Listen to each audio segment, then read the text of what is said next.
Olá, falaremos agora sobre as atribuições dos funcionários dentro de uma empresa. Também será de forma genérica para se dar uma noção de atribuições, de responsabilidades e de expectativas de desempenho.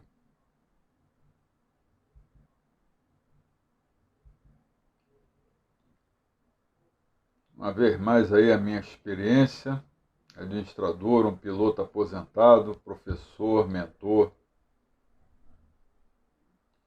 uma experiência real em liderança à frente de mais de 400 colaboradores diferentes, em mais de 10 organizações diferentes, distribuídas em 6 estados diferentes do território nacional. Eu também participei na formação continuada de mais de 100 pilotos diferentes. Então vamos começar pela função mais imediata, básica de qualquer empresa ou organização. Vamos falar sobre o executivo. É o responsável final sobre a qualidade, a eficiência e a produtividade das atividades por ele elaboradas na sua posição dentro do seu setor de trabalho no qual ele está alocado. Convém observar que ele é o responsável final. Todavia, existem vários problemas, não só de apoio, não só de infraestrutura, mas também de tramitação de documentos, de relacionamentos que dificultam o trabalho de um executivo na entrega daquilo que lhe é esperado, que a ele foi imposto fazer. Todavia, ele acaba sendo, se a ele foi determinada a realização de uma atividade, ele é o responsável final sobre a questão da qualidade, da eficiência e da produtividade. Se ele teve problemas, convém que o executivo, nessa situação, busque, em tempo oportuno, auxílio, orientação, para que não se comprometa não só a produtividade, como a qualidade da entrega do que ele tem a fazer. Ainda o executivo, a expectativa é que ele empregue o seu conhecimento e, para isso, ele precisa se antecipar, ter proatividade para avaliar se os recursos, os insumos e as condições de trabalho estão adequadas. Isso inclui uma interação com os setores que lhe antecedem na produção. Então, sobre essa questão da antecipação, vamos usar um exemplo. Ele deve buscar junto a um funcionário do protocolo, que é onde entram os documentos, as orientações, as especificações dos produtos, antes de chegar nas mãos dele, no setor dele. Ou também um funcionário do setor de suprimentos, que é aquele que vai ser o encarregado de mandar os recursos, o material e os insumos necessários para ele realizar a sua parte nas suas atividades. Um funcionário do setor de logística e de infraestrutura, se eventualmente ele tiver com algum problema de funcionamento, fornecimento de energia elétrica, algum vazamento, que impeça ele de elaborar seu produto, realizar suas atividades.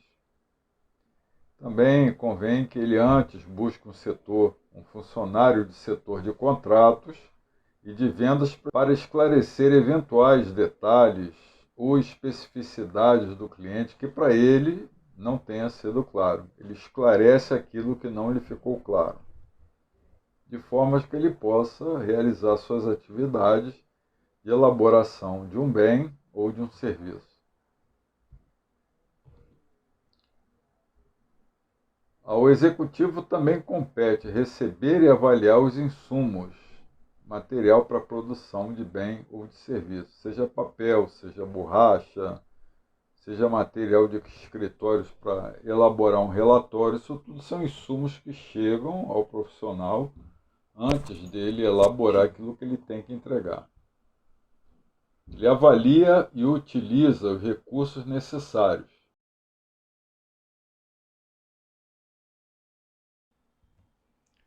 Ainda sobre executivo, ele tem que fazer as correções necessárias, encaminha o produto elaborado na sua parte, no seu setor, para dar sequência à construção desse produto, à estruturação desse produto, quando ela ocorre de forma sequenciada.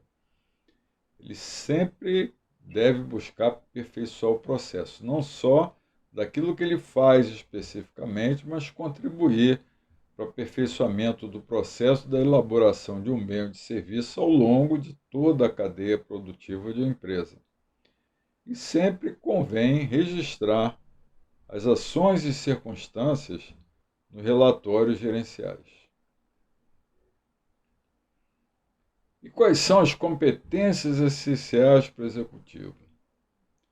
Tem que ter conhecimento sobre aquilo que ele vai fazer, tem que ter uma capacidade de comunicação muito boa para interagir com setores que lhe sejam precedentes, eventualmente interagir direto com o cliente, com fornecedores. Uma capacidade de articulação, ou seja, buscar junto aos setores que vão lhe promover o auxílio, a ajuda. Esses setores têm condições de realizar as partes que lhe cabem antes da sua etapa na produção do bem ou de serviço chegar às suas mãos. Tem capacidade ainda de coordenar, eventualmente, se ele está fazendo algum tipo de atividade em conjunto, ele tem que desenvolver a competência da coordenação. E, sobretudo, o feedback. Qualquer profissional ele tem que se preocupar em dar algum tipo de feedback, seja para o cliente, seja para outros setores, enfim.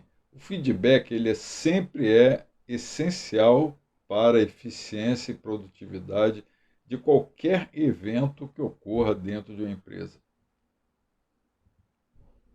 Já o supervisor é um nível acima do executivo. Via de regra, um supervisor ele é responsável por mais de um executivo, 2 ou 3, dependendo da estrutura da empresa. Note-se que o supervisor não é aquele que executa diretamente, supervisiona a execução de um bem ou de um serviço que é feita pelos executivos, pelos executores. Então, ele é responsável pela coordenação e condução harmônica. Por que condução harmônica? Porque, via de regra, sempre existe algum tipo de complexidade, algum tipo de problema que impede que haja uma coordenação fluida entre os profissionais, os executores de um mesmo setor ou com interação com outros setores. Ele procura verificar as necessidades, as demandas de cada executivo e busca providenciar soluções. Se ele não tiver condições de solucionar de imediato, ele é o responsável de buscar uma solução junto a outros setores da empresa. Eventualmente, não é sempre, ele busca soluções diretamente com os fornecedores ou outros setores da empresa. Pode ser que nas empresas a figura do supervisor ele não exista, mas convém que exista um supervisor até para poder resguardar os executores e tirar um pouco da carga do gerente. O supervisor ele articula, coordena e harmoniza um conjunto de executores. Ele está acima, conforme dissemos, 1, 2 ou 3 ou mais executores ficam sob a égide, a supervisão de um supervisor. Gerencia recursos comuns aos executores e pontos de execução. Articula e coordena a necessidade desses executores junto aos demais setores da organização. Numa empresa bem estruturada, não cabe ao executivo ir buscar solução junto a um setor, buscar recursos financeiros junto ao setor financeiro, buscar algum tipo de equipamento junto ao setor de tecnologia de informação, buscar algum tipo de assessoria direto com o jurídico. Isso é uma atribuição do supervisor. Porque se o supervisor percebe que existe esse tipo de demanda específica, ele tem condições de avaliar se esse tipo de demanda ele vai reverberar para os demais executores. Daí ser uma importância do supervisor assumir esse tipo de atividade. É o responsável por viabilizar meios, recursos e condições a partir do âmbito interno da empresa, ou seja, ele vai buscar com os outros setores aquilo que está faltando para os executivos. Eventualmente, se não houver algum gerente, ele busca junto aos fornecedores ou empresas externas, responsável por viabilizar meios, recursos e condições a partir do âmbito interno da empresa. Então, conforme já dissemos, uma repetição para a sedimentação, ele busca junto aos demais setores a solução para algum tipo de problema que um ou mais executor esteja enfrentando. Suas competências essenciais. Também o conhecimento, ele deve conhecer muito bem aquilo que vai fazer, deve conhecer aquilo que cada executor está realizando, a forma por intermédio da qual elas interagem entre si, se podem ou não causar problemas, algum tipo de gargalo, bottleneck. Então, isso vem do conhecimento que o supervisor tem que ter. E também convém que ele tenha conhecimento sobre algum tipo de restrição ou características de funcionamento de setores diferentes da mesma empresa. Por exemplo, horário de funcionamento, se os setores estão com redução de efetivo por questão de férias, questão de demissão, turnover, convém que ele também tenha esse tipo de conhecimento antecipatório. Uma consciência situacional, sobretudo, para saber se os fatores do ambiente externo vão, de alguma forma, interferir na capacidade de produzir com eficiência de cada executivo. Da mesma forma, a articulação, para saber quais setores da empresa têm condições de promover algum tipo de auxílio aos executores que estão sob sua supervisão. Uma coordenação, porque eventualmente ele vai coordenar com outros supervisores da empresa, eventualmente com outros gerentes, e também deve ser desenvolver a competência do feedback. Quanto ao gerente, a figura principal dentro do âmbito da empresa, é o responsável pela coordenação e também condução harmônica entre os supervisores. Então, ele fica acima dos supervisores, que, por sua vez, ficam acima dos executivos. Procura verificar demandas de cada supervisor, que cada supervisor pode ter um tipo de necessidade diferente, e providenciar soluções junto aos demais setores da empresa. Ele quem busca soluções diretamente com os fornecedores ou qualquer outra empresa do âmbito externo. Pode ser que, eventualmente, essa atribuição vá ser do supervisor, mas seria bom, convém que seja de um gerente. Também articula, coordena e harmoniza conjunto de supervisores diferentes. Gerencia recursos e necessidades comuns entre esses supervisores, para evitar retrabalho, para evitar gastos desnecessários, para evitar problemas de produtividade. Articula e coordena necessidades e demandas de produção com fornecedores, clientes e órgãos externos. E aí, de fato, entra o papel dele como representante formal da empresa junto a esses atores do ambiente externo. Podem ser agências reguladoras, órgãos públicos, conselhos, sindicatos. Também é o responsável por viabilizar meios, recursos e condições a partir do âmbito externo da empresa. Esgotaram-se os recursos, as possibilidades de atendimento às necessidades dos supervisores e dos executores, então é o gerente quem busca no ambiente externo esse tipo de solução para problemas. Ele sempre busca aperfeiçoar processos e que dizem respeito à ação coordenada entre um ou mais supervisor. Veja bem, ele não desce ao nível de buscar aperfeiçoar processos de executores. Isso é uma atribuição dos supervisores. E registra ações e circunstâncias excepcionais ou comuns nos relatórios gerenciais. Convém que na empresa haja esse hábito, estimulem esse hábito de haver um relatório gerencial que deva ser preenchido ao fim de cada tarefa, atribuição ou projeto. Isso serve de memória, isso auxilia demais no aperfeiçoamento desses processos. Auxilia na eficiência, redução de custos e na produtividade. E as competências essenciais do gerente, que é quem vai interlocutar representando a empresa no ambiente externo. Conhecimento, aí dessa vez o conhecimento dele tem que ser mais abrangente, tem que ser mais macro. Ele não tem necessariamente que conhecer as atribuições dos executores, tampouco dos supervisores. Uma experiência, quando eu fui subcomandante de uma organização militar e depois fui comandante, o que eu dizia é o seguinte: olha, eu não entendo de motores. Isso daí é problema do sargento que recebeu um curso na escola de especialistas numa empresa para cuidar de motores. Eu também não tenho, nem me interessa ter conhecimento sobre as atribuições dos supervisores dos mecânicos. Isso é uma atribuição dele.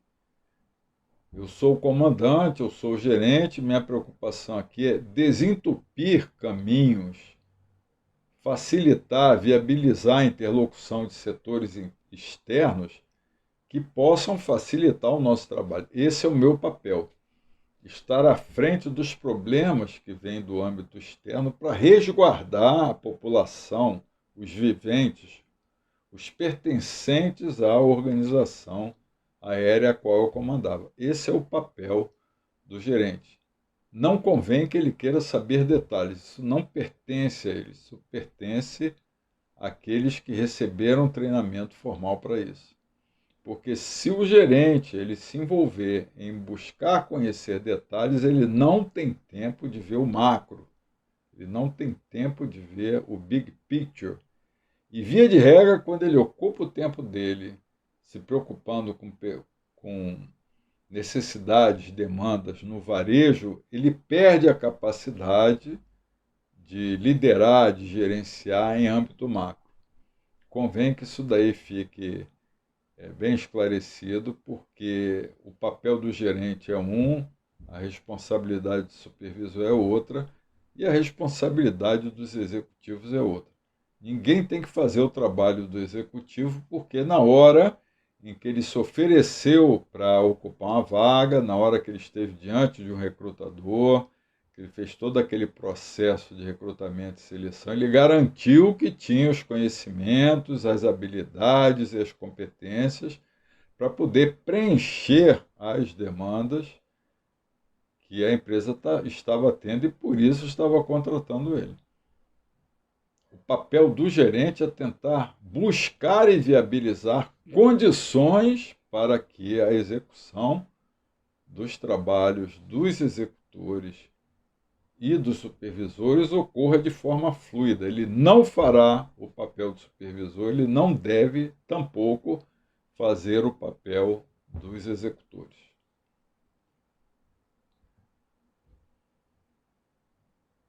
Vamos ver mais aí um pouco da minha experiência.